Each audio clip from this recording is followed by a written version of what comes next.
G'day everyone and welcome back to Fins Unlimited Podcast, episode 21. I'd like to give a quick mention to our new sponsor, Good Apples. They edit my videos, so make sure you have a look at them. This was a Week 14 AFC East Divisional rival game, Miami Dolphins versus the New York Jets at MetLife Stadium. They played earlier on in the season in Week 3. Dolphins won that game 27-21. It was a must-win for the Miami Dolphins. You know, like I said in my last video, they can't afford to lose any more games if they want to make the playoffs. And New York Jets are basically out there 3-9, so they're basically just playing for pride or tanking for a draft pick. Miami Dolphins started off with the ball. Jay Waddle had a nice 21-yard run. It was finished off by Tua Tagovailoa's nice touchdown pass to Jay Waddle in the end zone. So Jay Waddle started the drive and he finished the drive. So good way to start the game. We went 7-0 up. Jets went on their first drive, they went 3 and out. And then we, on our second drive, we scored again. This time A-Chain. Last week he got AFC Offensive Player of the Week. Just become a 1,000-yard rusher for the first time in his career. So congratulations on A-Chain. He scored our second touchdown of the game with a nice run. On New York Jets' second drive of the game, Tyrod Taylor was starting for the New York Jets. Justin Fields out. Their main quarterback is out injured at the moment. He got picked off by T. Dodson. T. Dodson made a great catch, like with his 2 thighs. It was quite unique how he caught it, but very interesting and great concentration. So he picked him off, and then Jay Wright, our backup running back, finished the drive off with a nice, just it was a pretty easy run. It's a 3-4 run, just straight down the middle, and we went up 21-0. And it was about 10 minutes into the first quarter. So great start for the Miami Dolphins. I think that's the first time we scored 3 touchdowns in the first quarter since 2015 against Houston. You couldn't ask for a better start. 3 touchdowns, 1 turnover, dominating, in control. Tyrod Taylor actually got injured. I think on their 3rd drive, he went out of the game. I think they said it was his groin. So they had to bring in Justin Fields. Obviously, is out injured. So they had the only quarterback they had left on the roster was undrafted rookie Brady Cook, was making his debut. And I felt sorry for him because you've really thrown him into the deep end here at New York Jets. You've thrown him into the Sharks. 21-0 down. He would have been nervous as hell. And he's playing a good defense. Not a good situation to come in, but still, he would have been excited. Halfway through the first quarter, the New York Jets got their first points on the board. It came from a special team punt return. So New York Jets have been very good on special teams this year. It's probably been their only saving grace. Williams, he returned a punt return for a touchdown. Great play. Gave a bit of spark to the New York Jets. That was pretty much it for the first half. We slowed down on offense. We instead of continuing with the run, we tried to the run was working, and for some reason Mike McDaniel wanted to start throwing the ball, and I don't know why. Maybe because A-Chain got injured. A-Chain ended up getting injured before halftime. He went off with they said it was a rib injury. So my heart was in my mouth because he's my favorite player. He's probably Miami Dolphins' best offensive player this year. If we lose him, that's our season goodbye. He's our main weapon on offense at the moment. He went out injured, so Jay Wright come in, and Mike McDaniel went away from the run and started passing it more. I don't know why. Maybe because A-Chain got injured, like I said before. To credit to the Jets defense, they tightened up a bit. They stiffened up. And yeah, they were stopping us. Tua was struggling. His first quarter was good. I think Tua went 8 from 8, but after the first quarter, he just went downhill. Tua started out like a bull out of a gate. Yeah, he was really, really poor after the first quarter. Third quarter was pretty much like the same as the second quarter. Both offenses were struggling. Brady Cook was struggling. We ended up sacking Brady Cook 6 times in the game. I'll talk more about that later. Yeah, and our offense, we weren't moving the ball. We were struggling. We were struggling on offense as well. We'll still run the ball decent, but our passing game was once again struggling for the third week in a row. So yeah, I think both teams traded field goals in the third quarter. I think it was 24-10. And in the fourth quarter, I think Mike McDaniel realized that the passing game was struggling. Tua was struggling once again. And he went back with the run, and that's when we carved them up again. I think if we would have stick with the run, and if A-Chain didn't get injured, I think we would have scored like over 40 points in this game. I'm pretty certain with that. But anyway, it was a shame that, you know, A-Chain got injured, had to leave the game. But I would say it's good to see Jay Wright and Ollie Gordon get an opportunity. Jay Wright, we ran it down their throats in the fourth quarter. Ollie Gordon actually scored our fourth quarter touchdown. It was a great run, and he sort of got stopped near, like, on the 2-yard line, and 2 or 3 of our offensive blockers just came in and pushed him forward like a rugby scrum, and pushed him over the end zone. So well done by the offensive line. They didn't give up on the play. They pushed Ollie Gordon over the line. And it was good to see. That effort by the big guys up front. So that pretty much was a nail in the coffin for the New York Jets. We ended up scoring a late field goal to make it 34-10. It got that bad for them that Zach Wilson come in and played a couple of snaps right towards the end. Zach Wilson, if you don't know, was a former New York Jets first-round draft pick, and didn't work out well there, so now he's the backup at Miami Dolphins, so he got a couple of snaps towards the end, and I'm sure New York Jets fans would have been happy to see him back at MetLife Stadium. But yeah, so we ended up winning the game 34-10. It was pretty much over midway through the first quarter.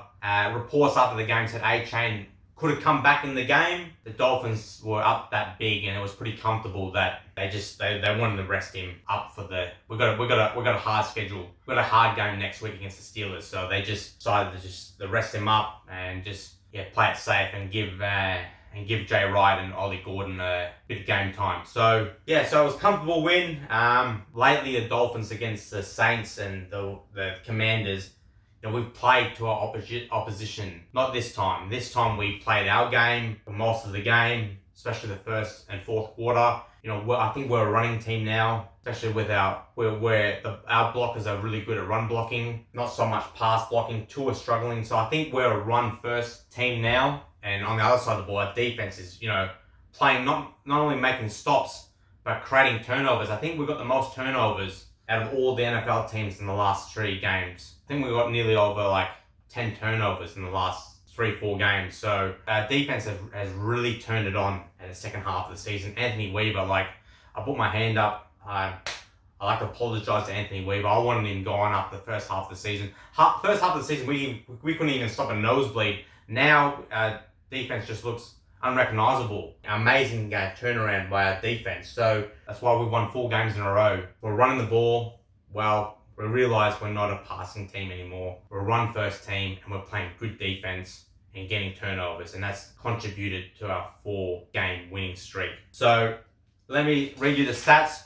Tua Tagovailoa, look, he's still struggling. I think this is the 3rd game on from under 200 yards. He started off really well. Like I said, he started 8 from 8 for 100 yards and a touchdown, but after the first quarter, he just went downhill. 13 completions, 21 attempts, 127 yards, 1 touchdown, 1 interception. He sacked once.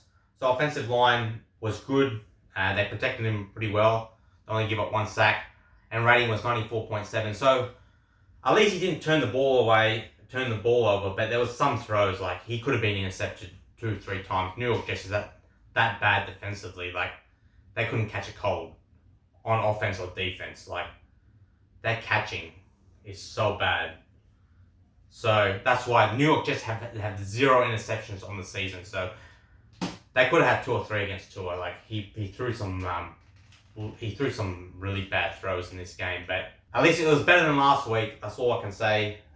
Rushing stats: Jay Wright, our backup running back, 24 carries, 107 yards, 4.5 average, 1 touchdown, long 12. So good to see Jay Wright get a bit of game time. He looked pretty good when he came in after A-Chain got injured. I like our combination at running back at the moment. We've got an A-Chain, our speed back, Ollie Gordon, our rookie, 6th-round draft pick. He's like a power back, short yardage power back. And Jay Wright's in the middle. He's a bit of a speed back, but he's got a bit of power behind him as well. So it's good. It's a good combination that we got with our 3 running backs at the moment. So Jay Wright had a decent game. A-Chain before he got injured had 7 carries, 92 yards. He was averaging 13.1 yards per carry. So he was destroying the Jets. Like I said before, if he would have played the whole game, I think he would have went for nearly 200 yards, and we probably would have scored over 40 points. So he had 7 carries, 92 yards, 13.1 average yards per carry, 1 touchdown, 39 long. Jay Waddle had that nice run at the start of the game. 1 carry, 21 yards. Ollie Gordon, he fumbled 1 ball, but was able to recover it, luckily. Besides that, he had a pretty solid game. 5 carries, 17 yards, averaging 3.4, and that nice touchdown. That's at the end of the game, long 12 yards. Darren Waller had tight end had 1 carry for 4 yards. Tua Tagovailoa had 1 carry and 0 yards, and Zach Wilson had 2 carries minus 2 yards. That was the 2 kneel downs at the end of the game.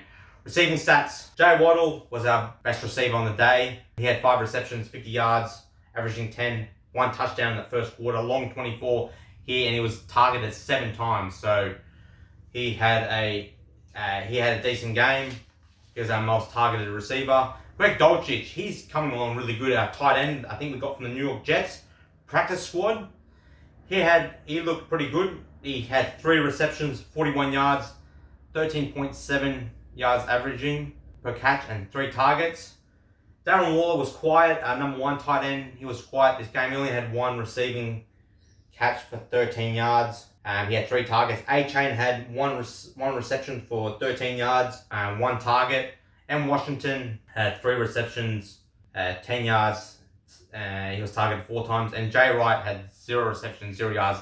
He was targeted. Let's look at our defensive stats and our defense. And once again, it's just what an amazing turnaround.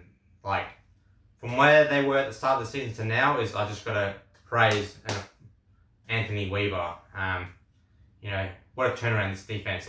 This defense has really improved over the last 4 or 5 weeks, or second half of the season.